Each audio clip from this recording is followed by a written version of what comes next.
everyone. So for today, I am your first discussant for this subject.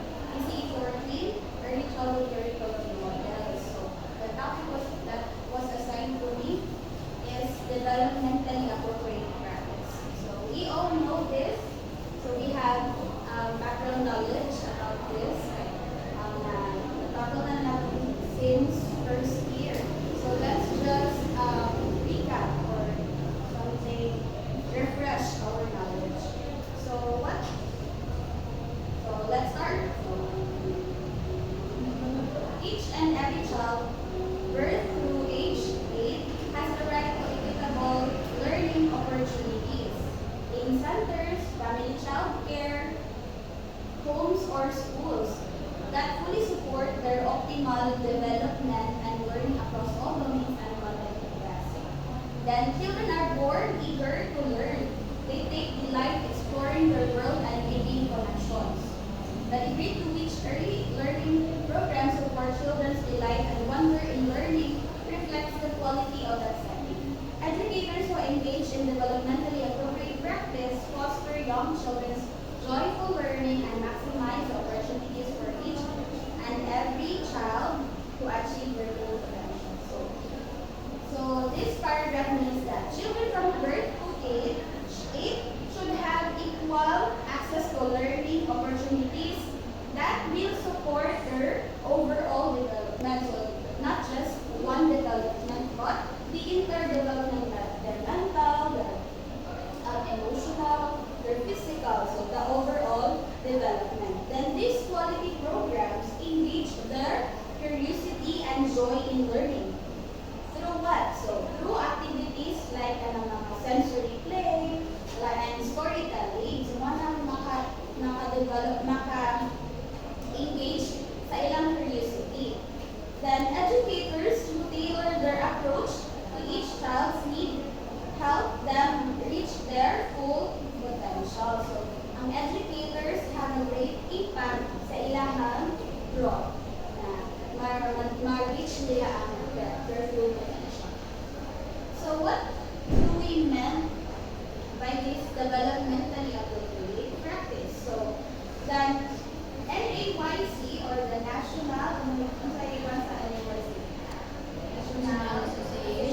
Association of Early Childhood.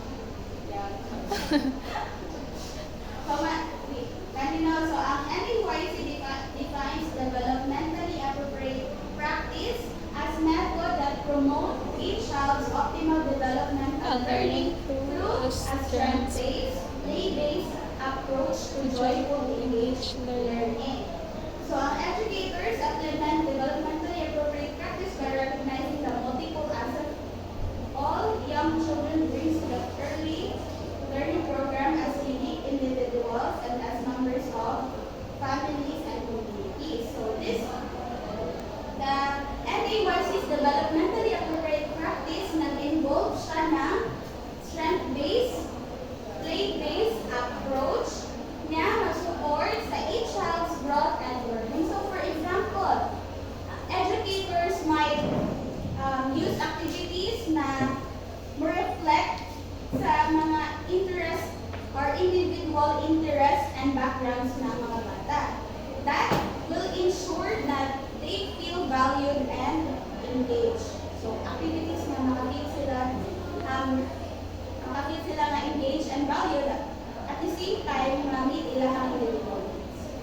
So this approach consider each child's unique needs and cultural background, creating a learning environment that promotes their full potential across all areas of development. So note that, nakikinote wait lang na.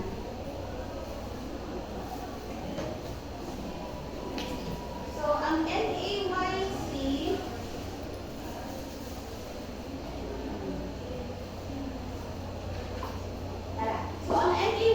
kay first kaning developmentally appropriate practice na-publish siya 1987. Then dili siya curriculum siya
and learning.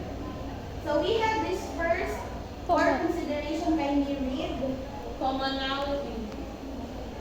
Current research and understandings of processes of child development and learning that apply to all children, including the understanding that all development and learning occur within a specific social, cultural, linguistic, and historical contexts.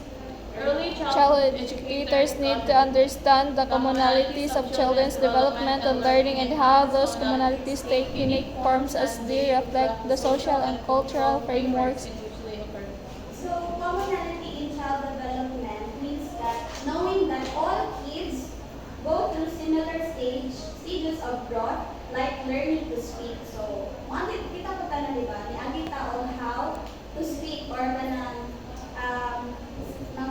stages on how to speak.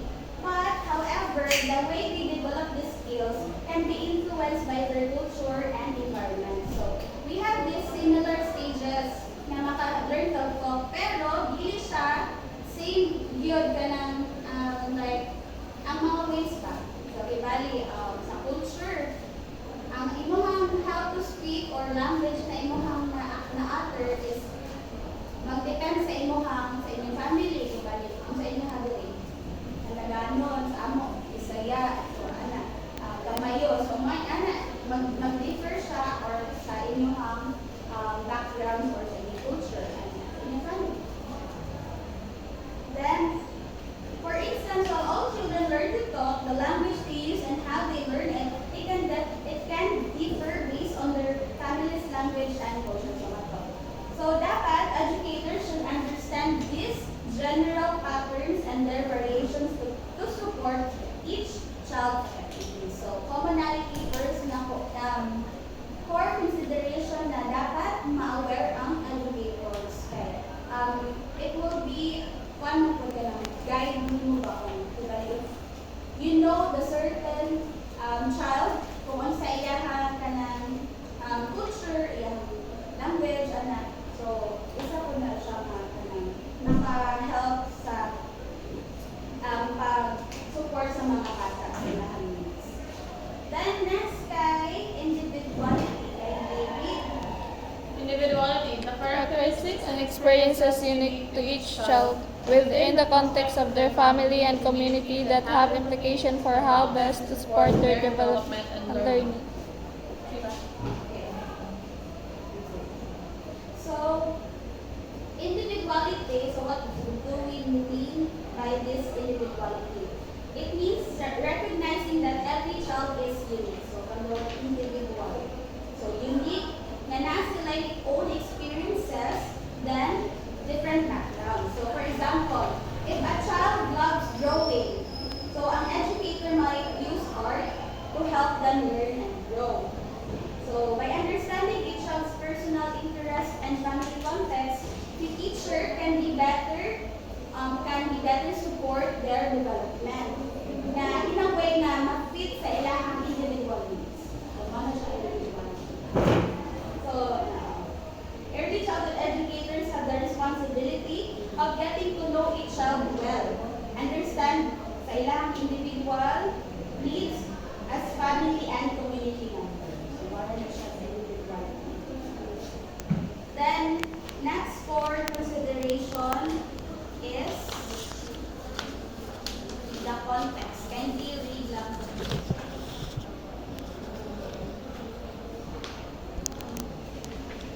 Can you read na lang na tanan kay Juan? everything discernible About the social and cultural context for each child, each educator, and program as a whole. Early childhood educators must also be aware that they themselves and their programs as a whole bring their own experiences and context in both narrower and broader definition to their decision making. This is particularly important consider what educators do not share the cultural context of the children they serve. Yet even when educators appear to share the cultural context of children, They can sometimes experience a disconnection between their professional and cultural knowledge. Educators must be aware of and counter their own and larger societal biases and mind a child's positive development and well-being. Early childhood educators have a professional responsibility to be lifelong learners who are able to foster lifelong learning in children. Okay, thank you. So context means understanding the social and cultural backgrounds of children. So na siya. Educator, ang dili lang ka children, but ang ilang educators o ang school program. So for example, if an educator doesn't share the same cultural background as a child, they should be aware of the difference of each child. So even if an educator does share the same background, they might need to adjust their teachings to better fit the child's individuality. So if we share our cultural background sa mga bata, dapat i-fit na to ba? Like, sa ilang age. So dapat i-fit na to sa ilang understanding. So para po na makasabot po sila. Oo. Dapat na mag-adjust. Ibalik. So if a teacher and a child comes from different cultures, the teacher might learn about the child's culture and help make lessons more relevant and respectful. So kung kita na educators, we understand their cultural background. So if makabalutaan na, then ma-apply na natin na siya sa paghimo ng atong mga lessons. Like, para po ma-meet ang individual needs ng mga bata. And then, ma-respect ng ilang culture. So, what are the three core considerations? Communality, Communality, individuality, and context. So, ato balik ko, no? Ang individuality kay ang communality, knowing that all kids go through similar stage of growth. Then, ang individuality, i-recognize na ang mga bata is unique. Unique. Then, ang context, understanding the social and cultural background. So, next, we have principles of child development and learning and implications that inform practice. So, naatay 9. So, read lang ang number 1. Development and learning are dynamic processes that reflect the complex interplay between a child's biological characteristics and the environment, each shaping the other as well as future patterns of growth. So, this is number 1 is dynamic processes. So, a child's growth and learning comes from a mix of their natural abilities and their experiences. So, for example, ang child's natural curiosity and their exposure to new experiences both help shape their learning. So, dili lang kay ang ilahang natural abilities ang makahatag og learning sa ilang but ang ilang surroundings, so ang ilang experience sa ilang sa ilang environment. So, meron na siya sa number 1. Number 2, All domains of child development, physical development, cognitive development, social and emotional development, and linguistic development, including bilingual or multilingual development, as well as approaches to learning are important, each domain both supports and is supported by others. so sa number 2 is integrated domain. So, naata diri ang different child development. So, like sa physical skills, ang ilang thinking, emotions, and language. So, mag-work ni siya together. So, for instance, learning new words helps a child express their feelings and understanding their surroundings better. So, dili lang kay nag-learn silang new words, but they will able to express their feelings through words. Diba? Kaya naka-learn naman sila o naka-learn na sila express or naka-utter na sila o kanang language. So, maka-express na sila o sa ilang ma-feel. And then, mas ma-better nilang understand ang ilang surroundings. Number 3, can we read? Play promotes joyful learning that fosters self-regulation, language, cognitive, and social competences, as well as content knowledge across disciplines. Play is essential for all children, birth through age 8. So, play is important. So, play is important from birth to age 8. Okay? Through play, daghay ma-develop ang bata. Dili lang kay sa ilahang physical, but all aspects sa ilahang life. So,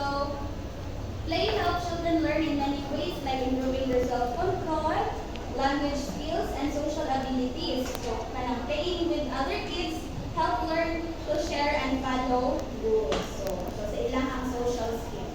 So, number 4, Although general progressions of development and learning can be identified, variations due to cultural context, experiences, and individual differences must also be considered. so sa number 4 is individual and cultural variation. So, ang children will grow and learn differently. So, mag-base na sila sa ilang personal o cultural background. So, for example, ang mga bata from different cultures might learn to speak from different rates due to their family language and premises. So, mention na ako gaina nga mag-matter ang inyong culture kung asa mo gikan. So, maay makuan sa mag-matter sa mga bata na language. Then, number 5, can they read? Children are active learners from birth, constantly taking in and organizing information to create meaning through their relationships, their interaction with their environment, and their overall experiences. So sa 5 is active learning. So ang mga bata mag-learn by exploring and interacting sa from the world sa kalibutan from birth magsugod. Then for example, ang baby mag-learn how to grasp toys by trying different ways to hold them. So sa simple na ana sa bata, nan sila yung mag-learn mag-grab pa ang ball or something. So maka-learn sila through sa senses. Number 6, can they read? Children's motivation to learn is increased when their learning environment fosters their sense of belonging, purpose, and agency. Curricula and teaching methods builds on each child's assets by connecting their experiences in the school or learning environment to their home and community settings. So sa number 6 is motivation and belonging. So children are more motivated to learn when they feel connected and valued in their environment. So for example, ang child who see their family's tradition included in classroom activities feel more engaged. So if ang teacher mag-make siya lesson nga kanang ma-involve ang family culture ng isa ka bata. So more mas ma-interested sila maminaw kay kanang naam sila yung knowledge or na sila experience sa lesson. Number 7. Children learn in an integrated fashion that cuts across academic disciplines or subject areas.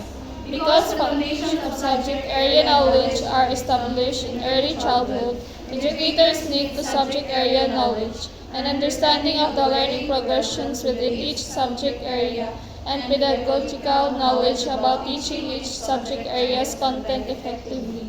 So sa 7 is integrated learning. So learning is connected across different subjects. Dili lang kay isa. So for learning about shape through art and math helps the child understand both better. So dili lang, di ba mo naman na ang one like sa tawag na na sa mga kanang integrated. Kana integrate mo ang math sa music, integrated no. So ano siya? Ma-learn ng bata easier if bali ang math kay ikuan butangan siya music or butangan siya utan ng language ay so mas dali. So ano siya kasabay sa integrated learning. Number 8, The development and learning advance with children are challenged to achieve at a level just beyond their current mastery and when they have many opportunities to reflect on and practice newly acquired skills. so sa 8 is challenging and reflecting. So children grow when they are gently pushed to try new things and get chances to practice. So ang first dynamic na maka-influence is family. They give chances na maka-explore ang bata. That try new things nga kanang dili sila anay guidance pero dili makapil ang bata nga kanang iyan po sila ikulong something. So a teacher or second na like teacher. A teacher might give a child a slightly harder puzzle to solve, helping them improve their problem solving skills. So malamig mo sa teacher. So ang 9 kay Development and learning times when children are challenged to achieve at a level just beyond their current mastery and when they have many opportunities to reflect and practice newly acquired skills. So the reason 9 is practice and mastery. So children learn best when they practice skills that are just a bit beyond what they already know.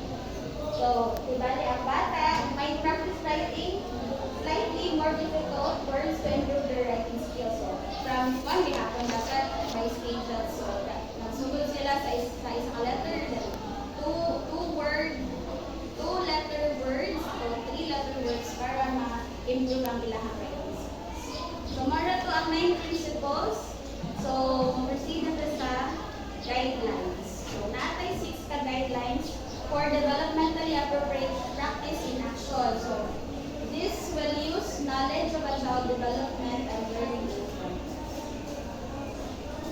So, based on the principle outlined above, the principles, kanina mga guidelines mag-address decisions that early childhood na mga professionals make in 6 key and interrelated areas of practices.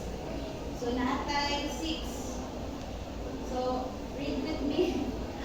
Number 1, Creating a caring community of learners, Number 2, engaging in partnerships with families and fostering community connections, Number 3, observing, documenting, and assisting children's development and learning, Number 4, teaching to enhance each child's development and learning, Number 5, planning and implementing an engaging curriculum to achieve meaningful goals and demonstrating demonstrating professionalism as an early childhood educator.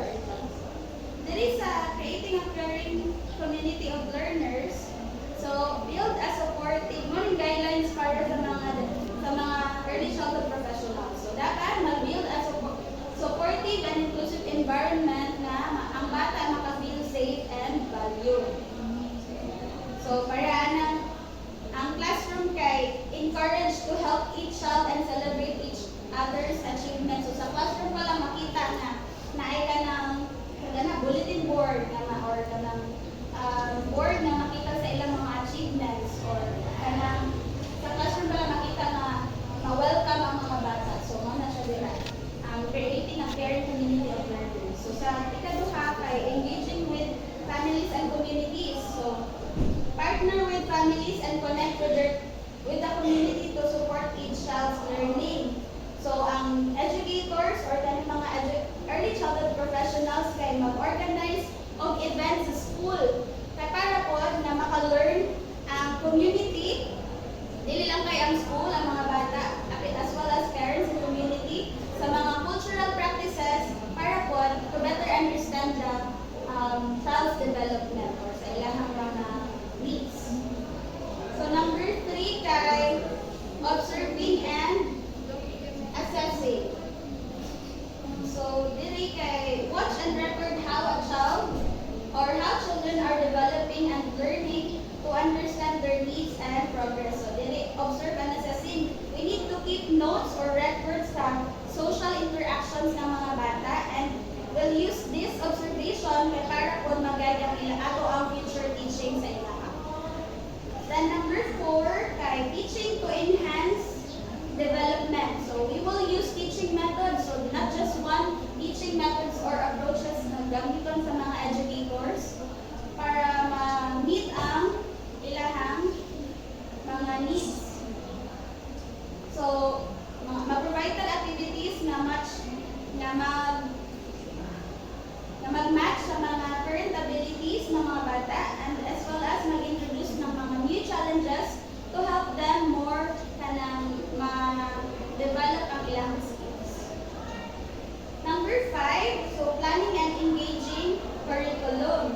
So these professionals will design and carry out lessons na interesting and relevant to the children's life. Nga ang aim ani is dapat ma-meet ang mga developmental goals ng mga bata. Mga lessons, ang lesson plans nga imuon, then na mag-combine like ang lessons kay integrated gyapon na learning, integrated subjects, so science, language, and social skills makita sa isa ka lesson. Then then lastly, ang number 6 kay demonstrating professionalism. So dapat ang early childhood professionals or educators must show commitment sa ilahang mga role by continuing to learn and applying best practices in early childhood education. That's why dili lang kay mag-stick ka sa isa, like mag-stick ka sa unsa atong knowledge. So bisa ang mga educators or professionals, they go to kanang mga seminars para madagdagan ng ilahang knowledge din ma-apply sa early childhood na programs para po sa better guidance ng development ng mga bata. So, mana to? Let's proceed sa recommendations. So, there are recommendations for implementing this developmentally appropriate practice.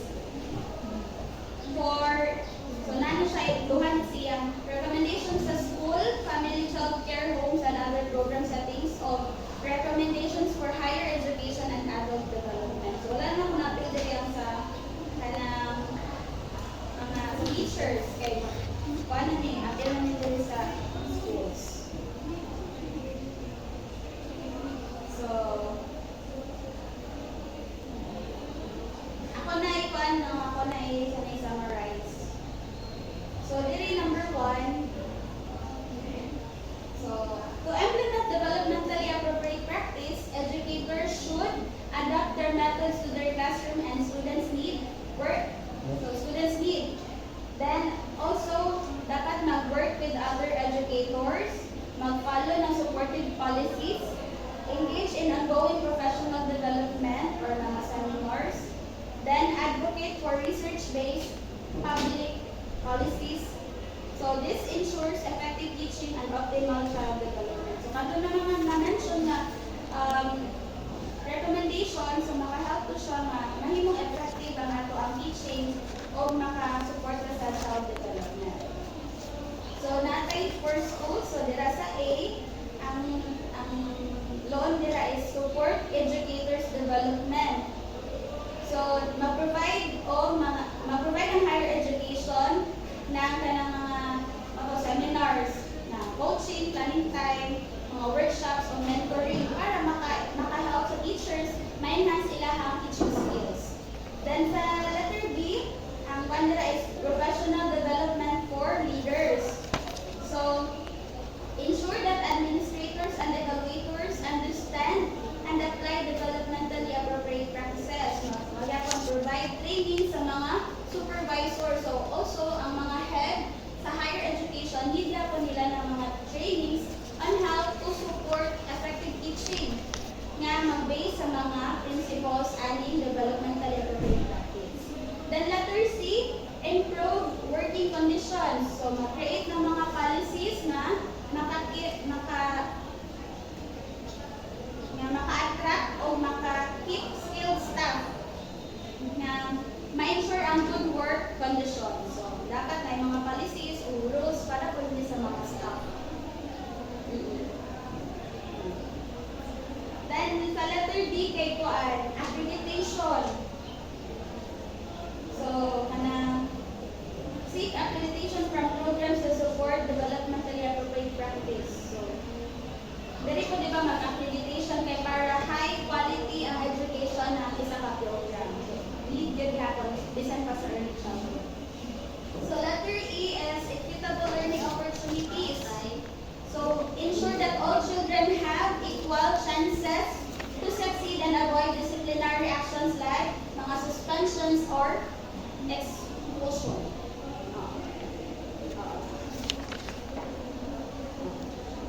Equitable learning opportunities.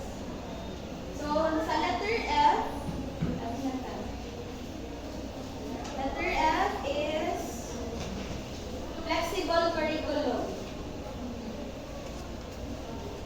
So dapat ma-make sure ng mga educators or professionals na ang curriculum makakover sa all aspects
professional standards and competencies sa early childhood educators.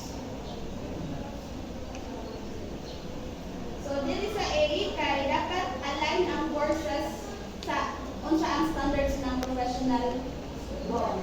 Dapat ang ato ang program is ma-align siya sa professional standards. Diba, ang teacher dapat kuan siya'y ma-meet niya ang standards sa early childhood educator.